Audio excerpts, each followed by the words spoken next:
Well, I think we've had enough talk. It's time for the main event.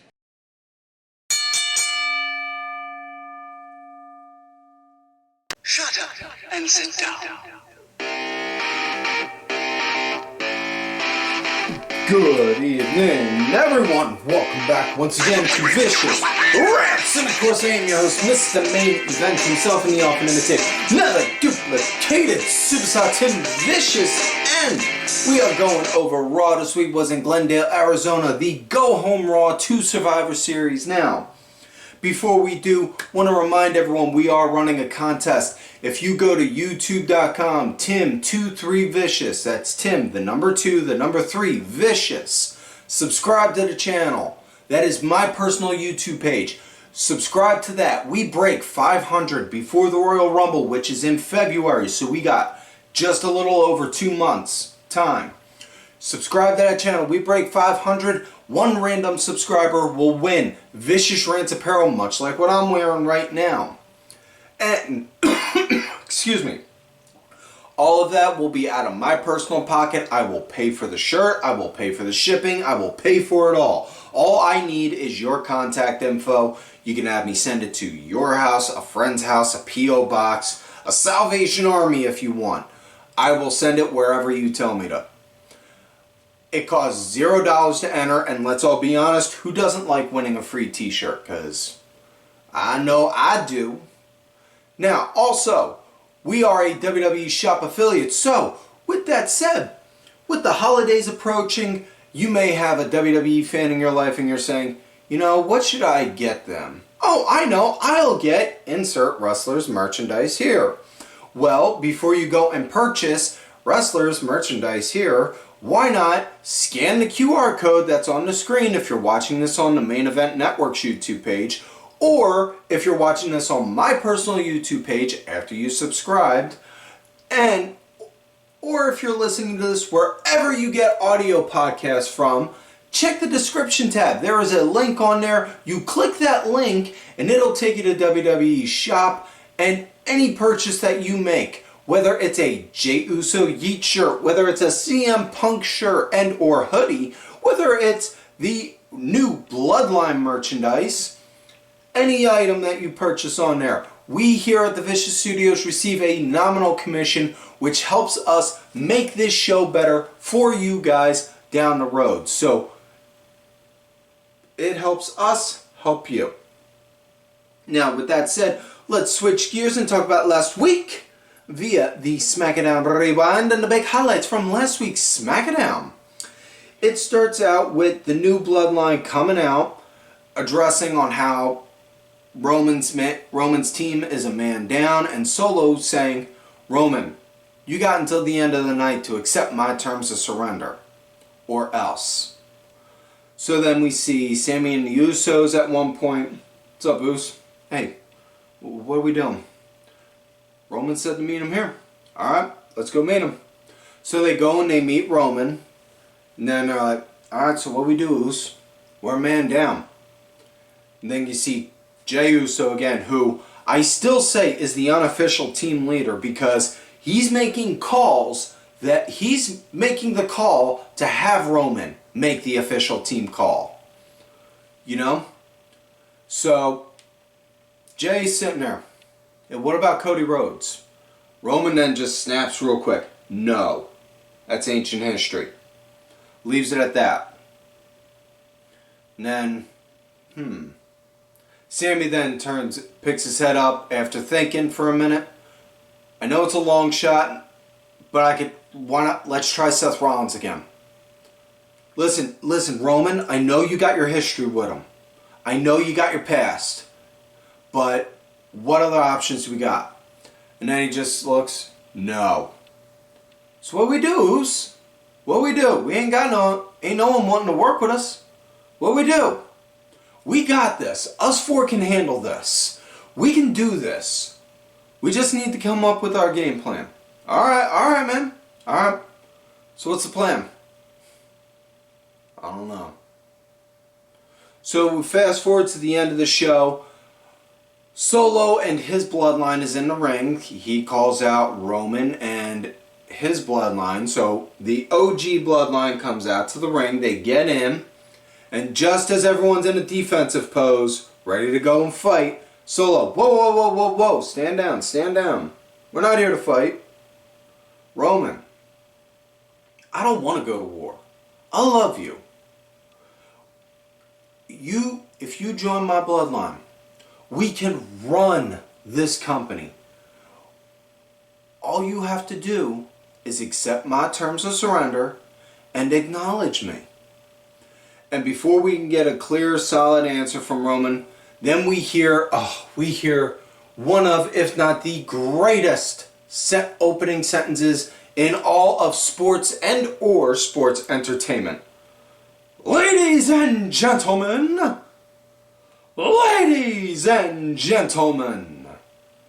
my name is Paul Heyman. That's right, folks, we get the return of my savior, Paul Heyman.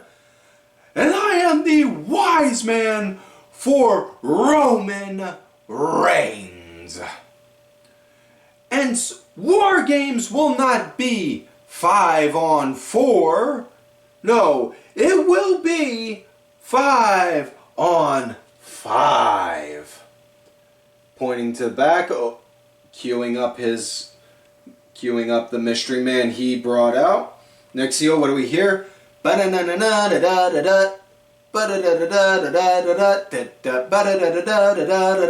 in my eyes.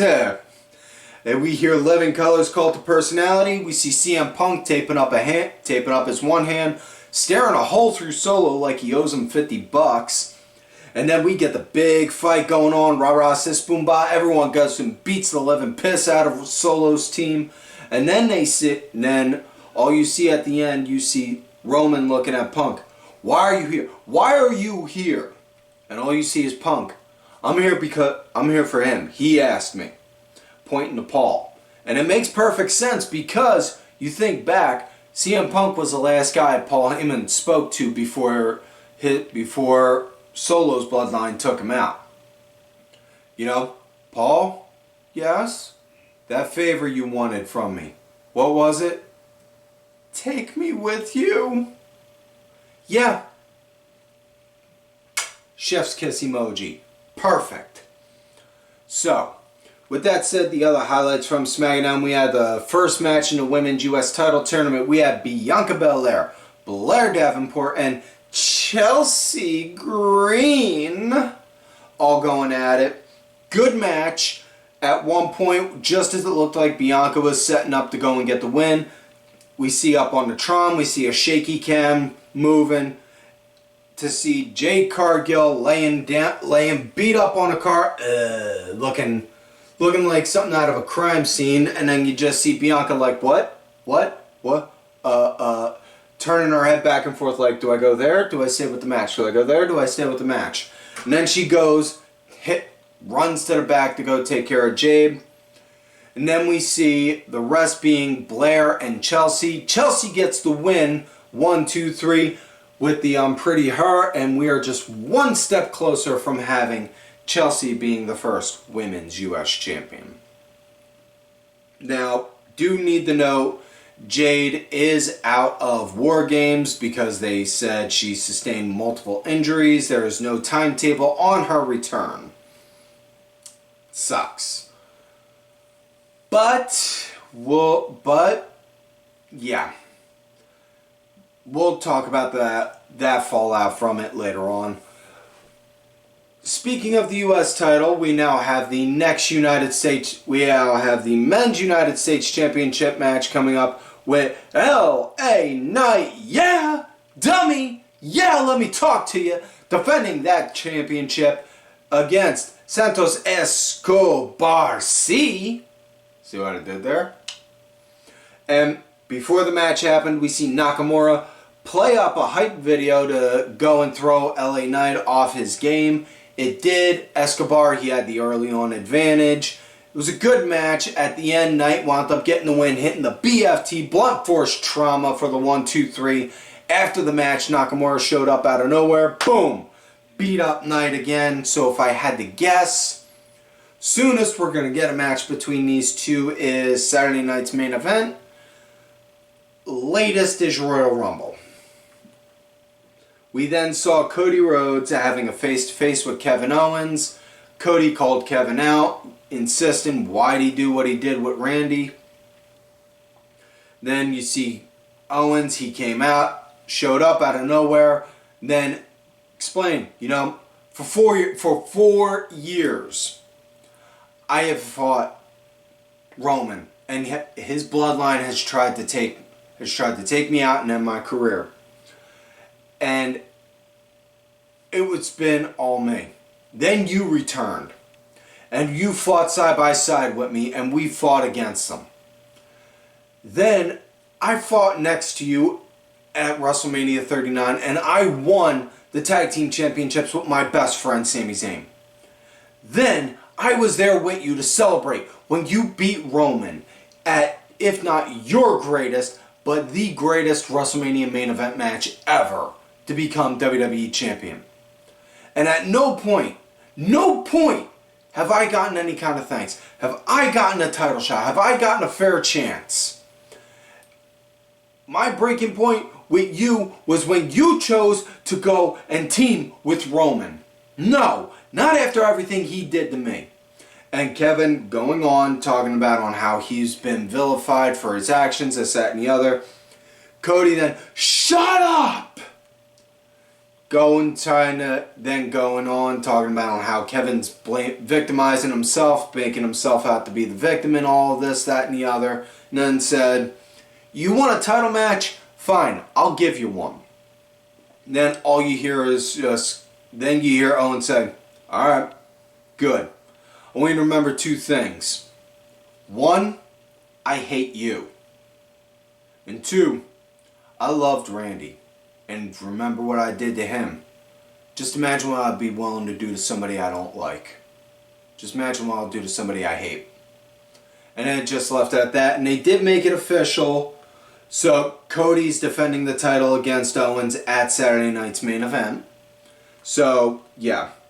Then we had women's tag action. Bayley and Naomi going against Tiffany Stratton and Candice LeRae. It was a good match. It ended in a DQ when Nia showed up out of nowhere.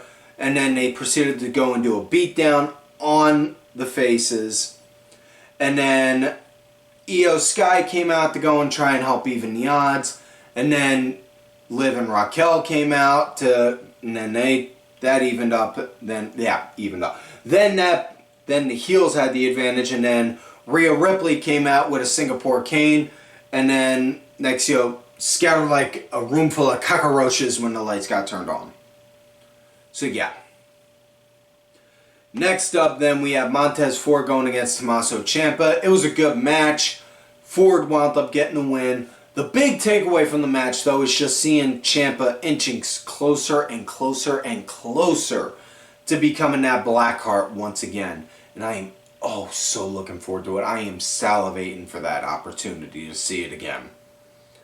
Because as great as a heel Ciampa is, it was on NXT, and call a duck and a spade. Not many people watch the NXT brand compared to Raw or SmackDown. So, bigger platform, better opportunity. So looking forward to it. And yeah, that's pretty much all the highlights from SmackDown. So, with that said, let's get into this week's show. Raw in Glendale. It starts out with the Ring General Gunther coming out to go and address the crowd. And just as he's about to speak, next thing you know, we see Damian Priest coming out. Whoa. Hold on now, champ. Hold on. Now, I don't know about you, but you ain't carrying yourself. You ain't looking like you used to. Looking all weak and soft. Now, I don't know if it's because of the pressure being champ. I get that. I was champ myself. I get that pressure, man. But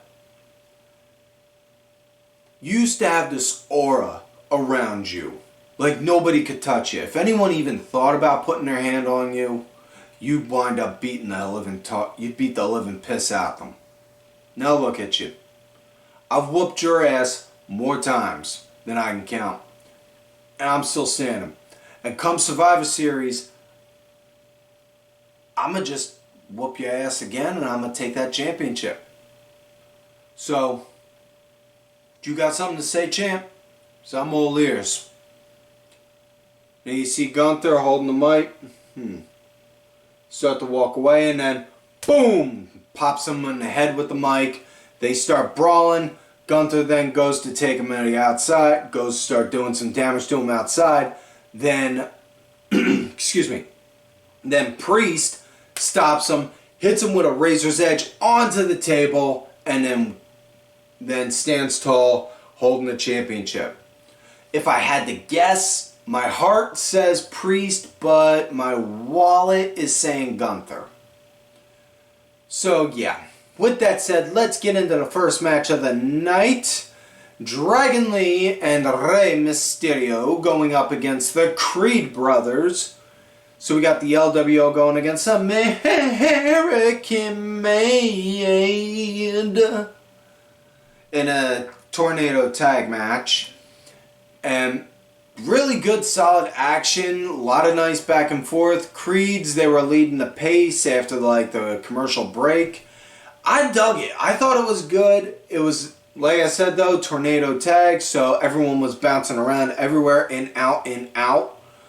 And match came to an end when Brutus got thrown over into a corner and wound up doing a ref bump by accident. Ray goes to do a 619 onto Julius, and Chad Gable shows up out of nowhere and literally just gets Ray's mask and flips it all the way around a 180 to have the back end of Ray's mask cover up his face so he can't see squat, and he's like,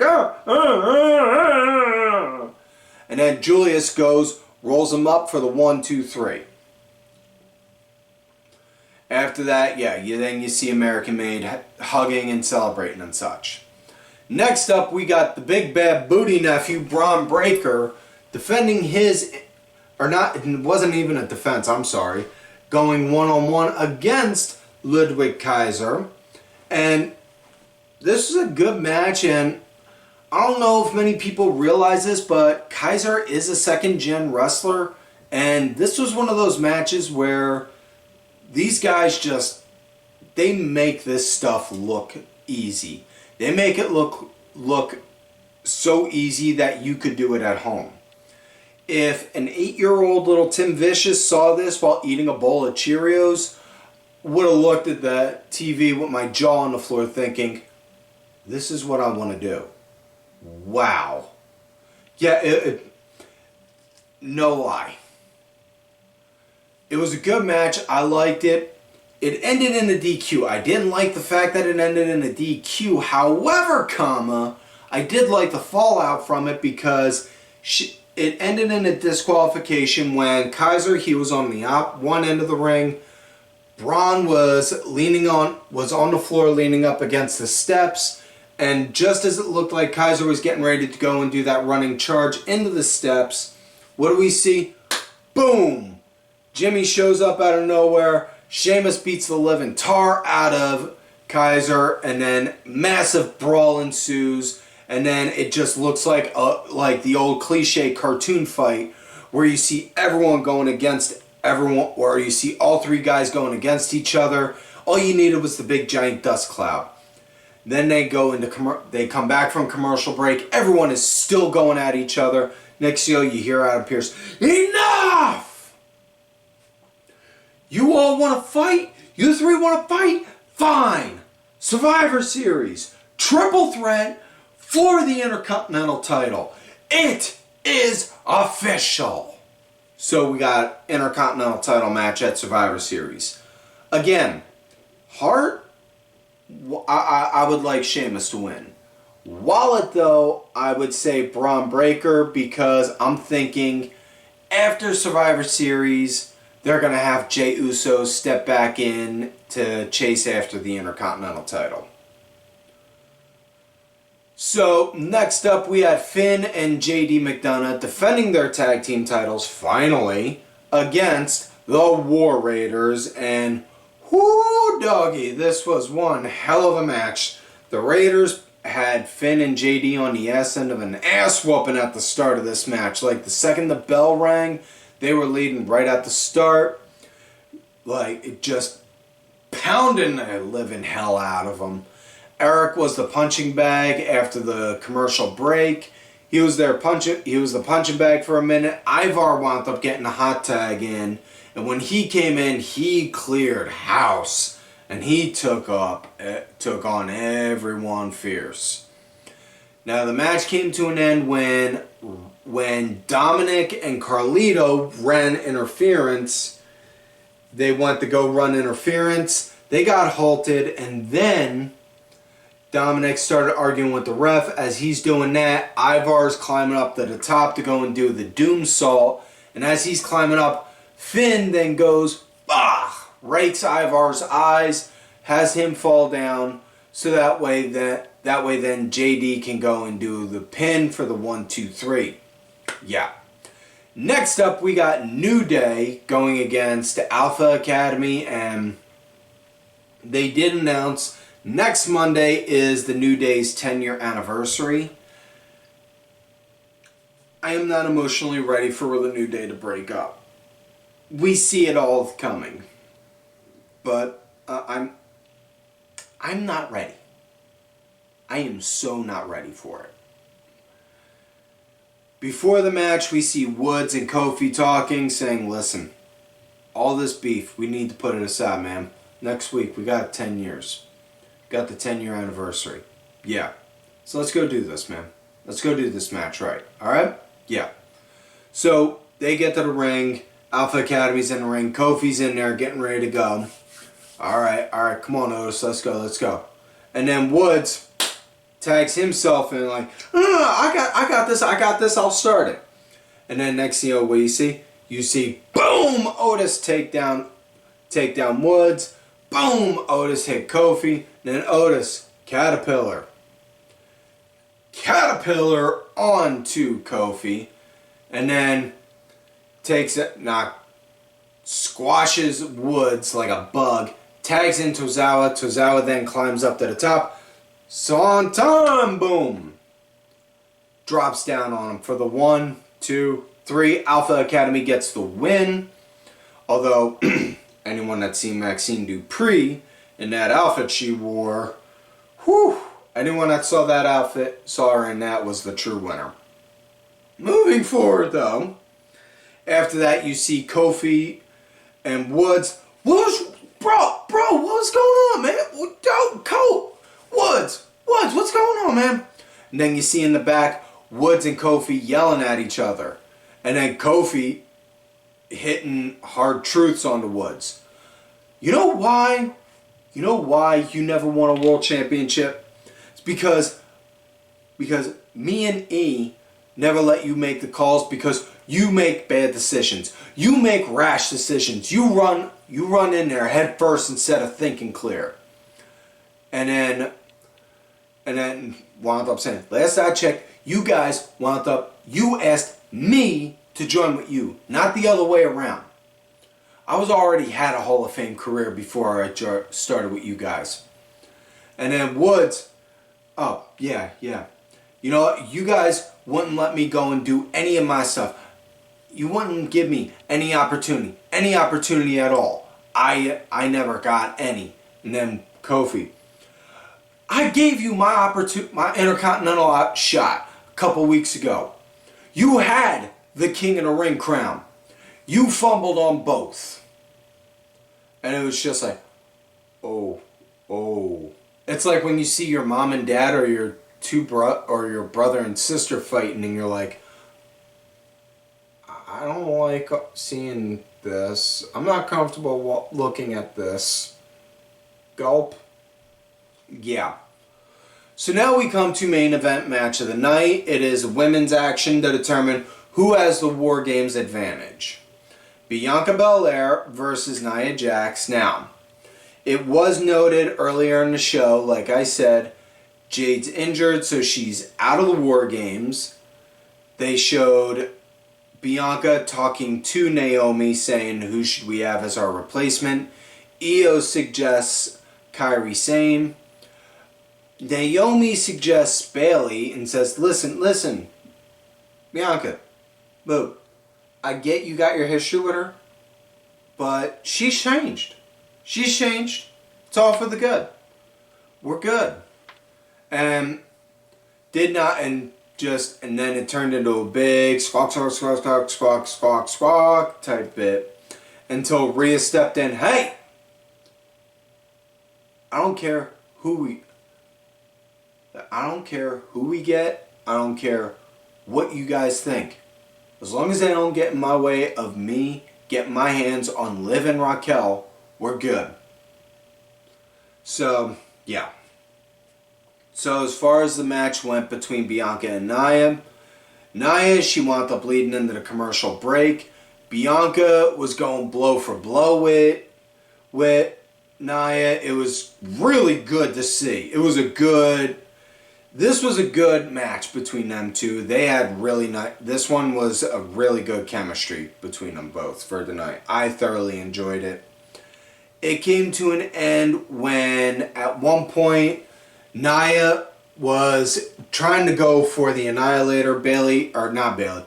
Bianca got up, went to grab her to go do a powerbomb. As she did, she knocked through the turnbuckle, ripped the turnbuckle pad off, and then later on, Nia had Bianca down again, was getting ready to go up, and as she's going up, the ref's checking on Bianca. And her line of sight's she don't see squat from Nia's end. So as she's going up, next you know Bailey, wham, slams her face into the exposed turnbuckle, and then you just see Bailey ringside looking at Bianca. Go, come on sis, you got this. You just see Bianca then run over, climb up, hit a 450, boom, for the 1, 2, 3. So I think it's obvious Bailey's the fifth lady. So, yeah. With that said, that's it for this week's show, folks. So, much like I always say, like the video, subscribe to the channel, whether you're watching it on the Main Event Network's page or my personal YouTube page. If you're listening to this on audio form, leave us a 5-star review if you feel we've earned it. Follow the channel on there. We're building up that audio network as best as we can. Thank you to contributor of the show, LFC Lingerie Fighting Championship. A little bit of wrestling, a little bit of MMA, and a whole lot of attractive women wearing a little bit of nothing. Thank you. Also, go to whatamaneuver.net for some vicious Rant apparel. Perfect gifts for somebody you love, somebody you hate, or a shirt to give to Goodwill or Salvation Army so you can hold on to your stuff. We got t-shirts, tanks, women's tees, toddler tees, baby onesies, long sleeves. Also, folks, don't forget to check out these cool-ass caps right here on the Twitter. DSB_IV. Main Event _net. The Main Event Wrestling Network. Page. Sergeant Curry Pants 3 Count Thursday and D-Dryer 1986. And like I always tell you, you love me great, you hate me. Shut up and sit down. Fuck you.